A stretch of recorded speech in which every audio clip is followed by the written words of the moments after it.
Buonasera dalla redazione di Teleuropa Network e ben ritrovati a questa nuova edizione del TG, ma partiamo dai titoli. Serve un decreto speciale per la Calabria perché qui c'è una sanità da incubo. Queste le parole del ministro Giulia Grillo dopo la visita negli ospedali di Locri e Polistena. Sono 127 i milioni di debito. Iniziata questa mattina la corsa al reddito di cittadinanza. In Calabria, secondo i dati diffusi dall'INPS, sono 144.000 i potenziali beneficiari. Cancellata la vergognosa baraccopoli di San Ferdinando dopo anni di promesse e impegni non mantenuti. Impegnati 600 uomini fra polizia, carabinieri e guardia di finanza. A distanza di 3 giorni dalle operazioni di voto per le elezioni del nuovo segretario nazionale del PD, non c'è ancora il dato ufficiale. Presentata in prefettura a Cosenza l'iniziativa La Fiaccolata Interforze della Legalità, in programma sabato a Camigliatello Silano. Buonasera e ben ritrovati dalla redazione di Teleuropa Network. Lo avete visto dai titoli, apriamo il nostro telegiornale con la sanità e la visita del ministro alla sanità Giulia Grillo in Calabria. Serve un decreto speciale per la Calabria perché qui c'è una sanità da incubo, ha detto la ministra proprio dopo la visita negli ospedali di Locri e Polistena. Sono 127 i milioni di debito. È un po' sui social a rompere gli indugi sulla visita del ministro alla sanità Giulia Grillo in Calabria. Sulla sua pagina Facebook l'esponente del governo parla di Locri e del suo ospedale, prima tappa del tour nella sanità malata della nostra regione. Poi, dopo aver parlato con medici ed operatori sanitari, la Grillo si è spostata a Polistena ed infine ha raggiunto la prefettura di Reggio Calabria, dove ha incontrato i giornalisti insieme al commissario Cotticelli e al suo vice Schell, ma anche al prefetto Michele Di Bari. Mai avrei pensato, come ho potuto toccare con mano in questi ultimi mesi, che la situazione fosse davvero così grave. Da quando ho nominato i commissari che sono qui vicino a me, che ringrazio anche per il lavoro che stanno facendo in condizioni completamente difficili, il generale Cotticelli e il dottore Thomas Schell, ho appreso della gravità della situazione che sta soffrendo questa regione e non sapete quanti cittadini calabresi ogni giorno trovano il tempo di scrivermi in mezzo alle mille difficoltà che hanno. Ha parlato di situazione ai confini della realtà il ministro, elencando una ad una tutte le criticità riscontrate. Stiamo parlando di una regione che ha peggiorato, l'unica regione in Italia, i livelli essenziali di assistenza, indicatori che già sono molto poco descrittivi di una situazione. Pensate voi quando addirittura sono peggiorati, avevamo 137 nel 2014, siamo arrivati a 136 nel 2017. È peggiorato il disavanzo sanitario, quindi siamo a meno 127 milioni, di cui 28 milioni di euro extra gettito, il che significa che non si sa come si dovranno pagare questi 28 milioni di euro e il timore è che debbano essere gli stessi cittadini calabresi a metterci i soldi di tasca propria perché dei temerari per non dire degli irresponsabili che dovevano amministrare correttamente le aziende sanitarie, le aziende ospedaliere non hanno fatto il proprio dovere, anzi noi abbiamo l'ASP di Cosenza che chiude con meno 32 milioni di disavanzo, l'ASP di Crotone con meno 32 milioni di disavanzo, l'ASP di Catanzaro con meno 40 milioni, l'ASP di Reggio meno 22 milioni, l'ASP di Vibo in pareggio perché non eroga servizi, non perché sono bravi. L'azienda ospedaliera di Catanzaro ha chiuso con meno 28 milioni, l'azienda ospedaliera del Policlinico 21 milioni, Reggio Calabria meno 14 milioni. Abbiamo 244 unità di personale sanitario in meno rispetto al 2017, nonostante fossero stati sbloccati 1000 posti per assumere medici. Quindi un quadro che definire allucinante, da incubo e dire proprio. Mi meraviglio anche che ci sia qualcuno che abbia il coraggio di attaccarmi quando sto cercando di sistemare quello che altri invece hanno favorito. Una Calabria da incubo, ha detto con forza il ministro, annunciando la misura di un decreto speciale. È un decreto articolato che prevederà diverse misure. Una di queste riguarderà naturalmente la sostituzione dei vertici, laddove sarà necessario, delle varie aziende sanitarie e aziende ospedaliere, dei vertici non solo dei direttori generali, ma anche, laddove necessario, dei direttori sanitari e amministrativi. Ancora avanti parliamo invece adesso del reddito di cittadinanza, perché è iniziata questa mattina la corsa proprio al reddito di cittadinanza. In Calabria, secondo i dati diffusi dall'INPS, sono 144.000 i potenziali beneficiari. Vediamo i nostri servizi. In Calabria sono quasi 144.000 i potenziali beneficiari del reddito di cittadinanza, secondo una proiezione dell'INPS. 50.000 sono residenti nella provincia di Cosenza, 37.000 in quella di Reggio Calabria, 27.300 nella provincia di Catanzaro, 19.500 in quella di Crotone e 10.000 nel Vibonese. Parte dunque da oggi la corsa alla misura varata dal governo, ma ancora sono molti i dubbi e le perplessità. Intanto c'è la questione dei navigator, ossia quelle persone che dovrebbero essere assunti dall'ANPAL e che dovranno aiutare chi beneficia del reddito di cittadinanza a trovare un'occupazione, e su questo punto è scontro tra governo e regioni. Sui navigator ancora non c'è l'intesa e le regioni, che non vogliono vedersi scaricare altri 6.000 precari dallo Stato, minacciano di ricorrere alla Corte Costituzionale rivendicando la loro prerogativa in materia di collocamento. E poi ci sono le difficoltà lamentate dai comuni, che lanciano l'allarme sulla carenza di personale per gestire i beneficiari del reddito di cittadinanza che, non essendo idonei al lavoro, dovranno essere inseriti in programmi di inclusione sociale. Insomma, i servizi sociali rischiano il collasso. E intanto, mentre si cerca una soluzione, la partita si giocherà in Parlamento, dove il decretone dovrà essere convertito entro il 29 marzo, parte la fase 1 del reddito di cittadinanza, ossia la presentazione delle domande alle poste, ai CAF oppure online al sito dell'INPS. Alle 11, delle 57 persone in fila agli sportelli del CAF e della UIL, 14 avevano già consegnato il modulo.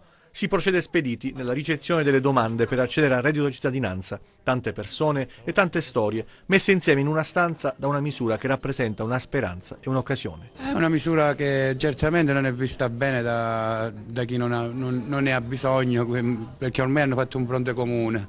Però diciamo, per chi ne ha bisogno è una misura abbastanza positiva fatta per il popolo. Speriamo che partano subito con questi navigator, perché c'è questo obbligo della ricerca del lavoro, ma comunque se non istituiscono questo ufficio dei navigator. L'età media delle persone che abbiamo incontrato è abbastanza alta, è un campione di certo non attendibile, ma l'impressione è che a cercare il sostegno economico e l'opportunità occupazionale sia soprattutto chi è stato estromesso dal mondo del lavoro e adesso cerca con dignità una nuova chance. Ho provato certamente a cercare lavoro sempre, ma sono stata respinta sempre a causa dell'età.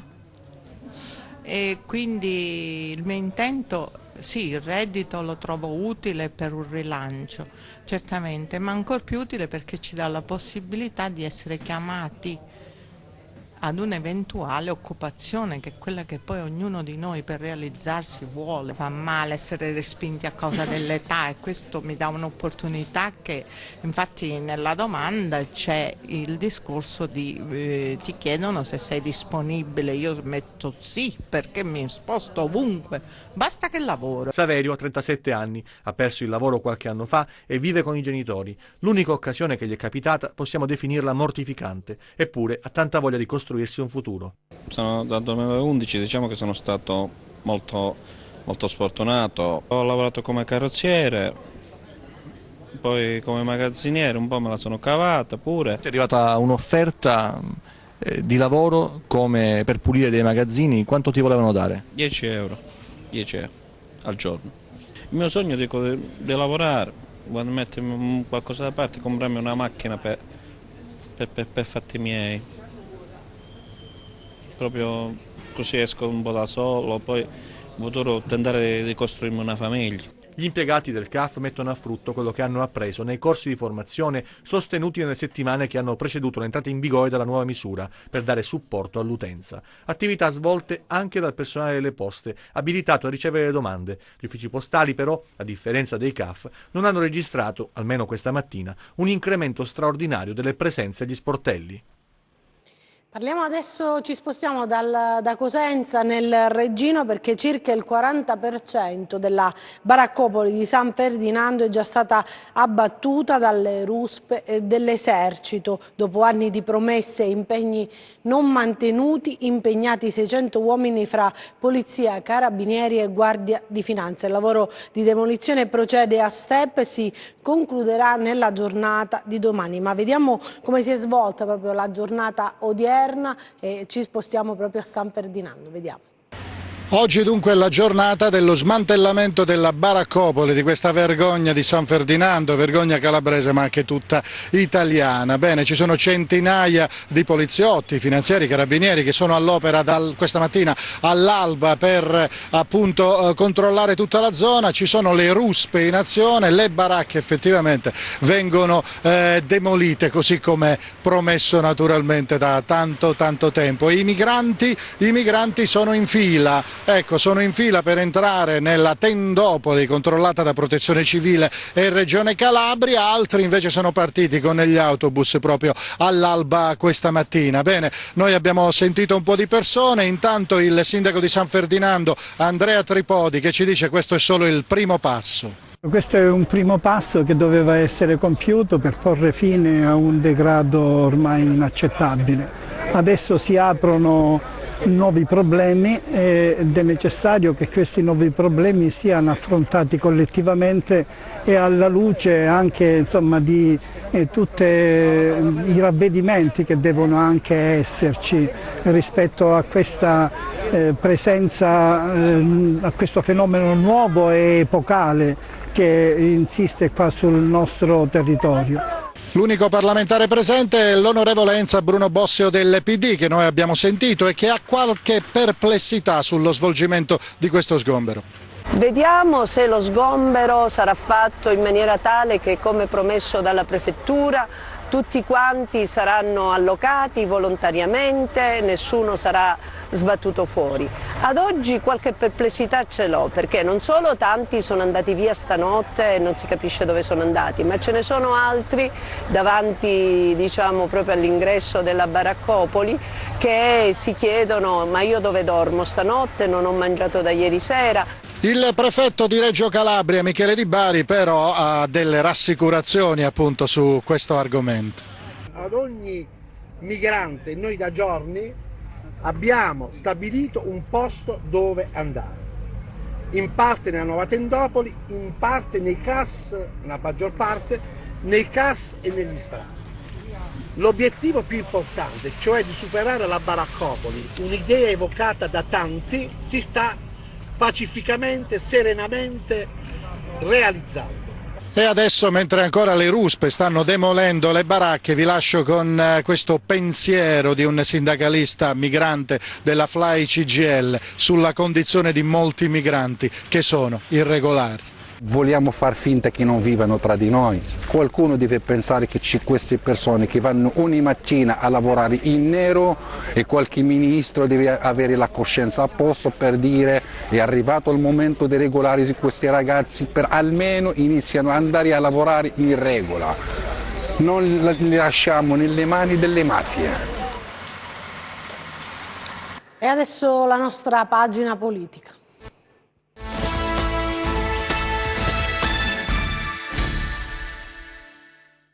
Magari i dati ufficiali prima o poi ci saranno, così come i nominativi degli eletti all'Assemblea nazionale, e poi ancora si spegneranno le polemiche, l'accusa di broglie e la fuoriuscita di alcuni dirigenti di circoli può darsi che rientri, ma al di là delle cose più o meno serie, il PD incassa il dato al netto dei voti veri o farlocchi e va avanti. Zingaretti è contento e preannuncia novità importanti nei prossimi giorni, novità che investiranno anche la Calabria. A proposito, si dice che il neosegretario verrà in terra calabra, quando non è dato saperlo, e mentre si contano e ricontano le schede, il PD ha davanti la non facile stagione elettorale, a cominciare dalle amministrative che interesseranno un bel po' di realtà locali in Calabria, alcune di forte impatto, altre un po' meno.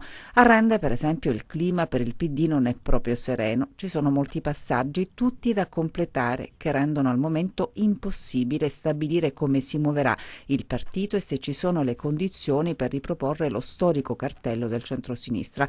La domanda di fondo è sempre la stessa: che farà Sandro Principe? Dall'altra parte c'è Marcello Manna che, alle prese con le beghe della sua maggioranza, non ha ancora puntato l'attenzione sulle elezioni, ma, come ripetono i suoi più stretti collaboratori, lo farà presto. Acque agitate anche a Corigliano Rossano, dove può accadere di tutto, sia in termini di alleanze che di candidati. Ed è stata presentata oggi in prefettura a Cosenza la fiaccolata Interforze. All'iniziativa, che coinvolgerà Calabria e Sicilia, parteciperà anche il capo della polizia Franco Gabrielli.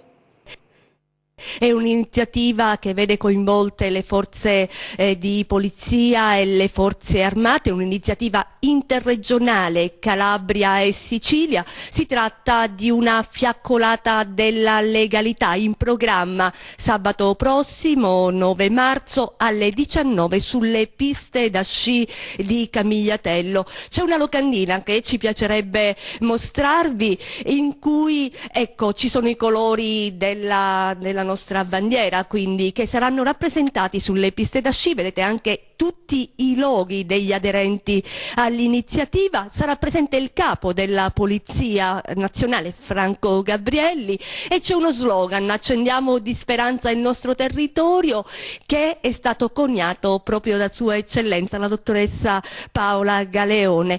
Quindi che valore ha questa iniziativa, la prima in assoluto in Calabria?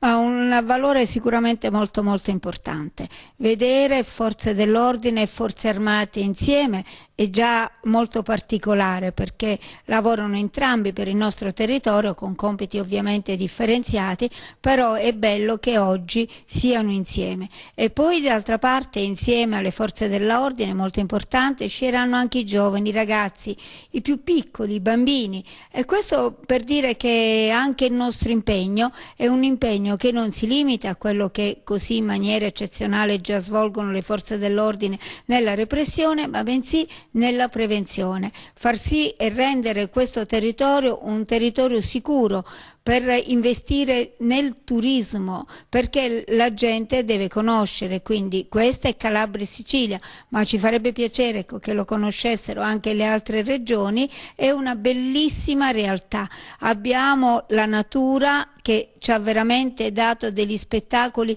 meravigliosi, i campi da sci saranno illuminati con i colori del tricolore, ci saranno anche delle musiche di sottofondo, quindi la Calabria, io reputo, è questa. Quindi la parte invece marginale, la parte che esiste, che viene vista, che deve esserci ma soltanto per essere repressa, consentitemi, quella è soltanto una mela marcia in un bellissimo cestino di mele. Restiamo a Cosenza perché conto alla rovescia per la tradizionale fiera di San Giuseppe, espositori in città dal prossimo 10 di marzo, l'evento si svolgerà su Viale Mancini. Tutto pronto quasi a Cosenza per il tradizionale appuntamento di primavera. In comune sono arrivate più di 600 richieste per la fiera di San Giuseppe. Quest'anno, vista la presenza del cantiere della metro, l'organizzazione non è stata semplice. Gli ambulanti, lo confermano in municipio, erano preoccupati. Alla fine però si è trovata la soluzione. Inizierà come al solito il 10, inizia via Sertorio Quattromani in maniera settorializzata con piatti, ceramiche. I fiori dal 10 su Viale Mancini, proseguirà come al solito. La novità anche quest'anno è che arriveremo praticamente alla rotonda vicino al parco Nicholas Green, per dare anche un'idea di questa urbanizzazione unica della quale si parla. Iniziamo quest'anno anche con la fiera, con questa idea.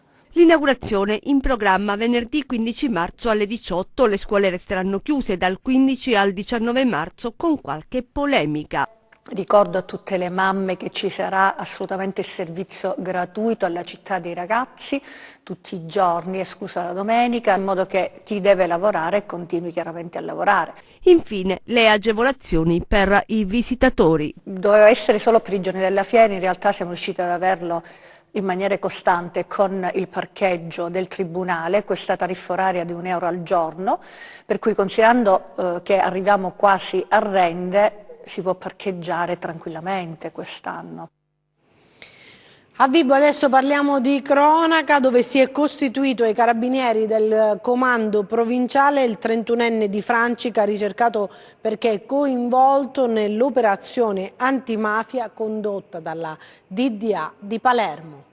Si è chiuso in pochi giorni il filone vibonese dell'operazione antimafia Chiar Kent, messa a segno nella notte tra domenica e lunedì tra Agrigento, Palermo, Vibo Valentia e Parma. Si è infatti costituito alla stazione dei carabinieri di Briatico Domenico Mandaradoni, il 31enne, originario di Francica, destinatario di un'ordinanza di custodia cautelare in carcere, che era sfuggito alla cattura nel blitz scattato all'alba di lunedì e si era reso irreperibile. In mattinata si è presentato alla stazione dei carabinieri di Briatico. In particolare Mandaradoni, originario di Francica ma domiciliato fuori regione, sarebbe sceso nel febbraio del 2016 proprio ad Agrigento. Il giorno dopo la sua discesa gli inquirenti avevano fatto scattare una perquisizione in uno dei depositi di un'azienda di calcestruzzi monitorata dai carabinieri, sequestrando circa 3 kg di marijuana, mezzo chilo di cocaina, 300 grammi di sostanza da taglio, una pistola con matricola Brase e diverse cartucce. A questo punto si è chiuso il cerchio sui 3 vibonesi coinvolti nell'inchiesta coordinata dalla direzione distrettuale antimafia di Palermo. Oltre a Mandaradoni, infatti, già protagonista di altre vicende giudiziarie legate alla droga, in manette 2 giorni fa erano finiti Gregorio Niglia, con alle spalle una serie di precedenti per detenzione e spaccio di droga, e Francesco Romano, coinvolto nel 2011 nell'operazione antidroga Ghost. Entrambi arrestati a Briatico e portati in carcere già lunedì mattina. All'appello mancava appunto il solo Domenico Mandaradoni, che oggi si è costituito ai carabinieri.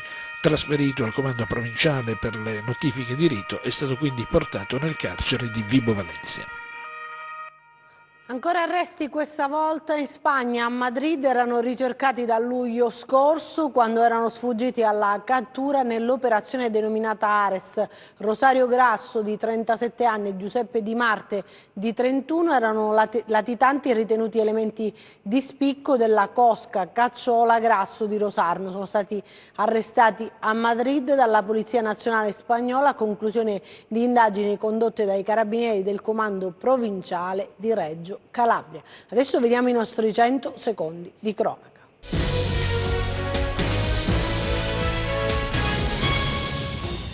Incendio nella notte in uno stabile che ospita una serie di negozi nella località turistica silana di Villaggio Palumbo. Sul posto i vigili del fuoco di Crotone, Petilia Policastro e San Giovanni in Fiore. L'intervento ha evitato che il rogo si propagasse ulteriormente. 5 negozi distrutti. Sul posto sono intervenuti anche i carabinieri, che hanno avviato le indagini per risalire all'origine del rogo.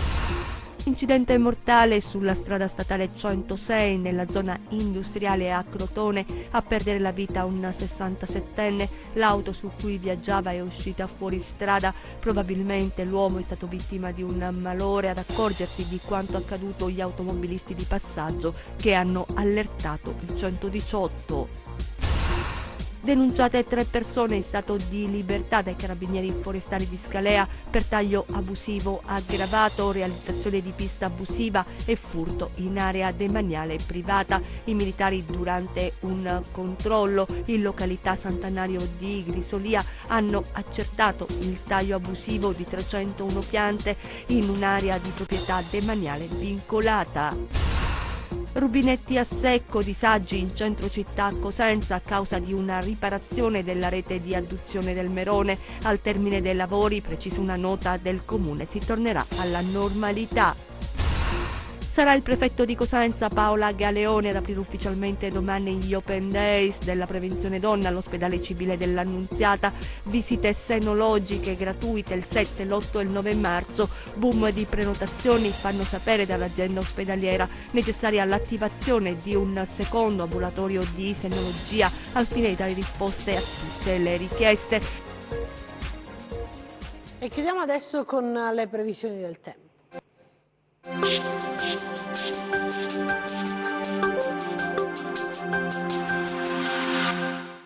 La presenza di un promontorio anticiclonico sul Mediterraneo centrale continuerà a garantire sulla Calabria una fase stabile per alcuni giorni, con temperature in rialzo, in particolare nella giornata di giovedì, per il richiamo di correnti meridionali attivate dal transito di una perturbazione sul nord Italia. Domani cielo sereno o poco nuvoloso ovunque, temperature stazionarie che risulteranno di diversi gradi al di sopra delle medie del periodo. Passiamo al comportamento di mari e venti. Domani mari generalmente mossi, con venti moderati meridionali. Per essere sempre aggiornati sull'evoluzione delle condizioni meteo vi rimando al sito web www.meteoincalabria.it e alla nostra pagina Facebook Meteo in Calabria. Anche per noi è tutto, io mi fermo qui, grazie per averci seguito e buon proseguimento con i nostri programmi, arrivederci.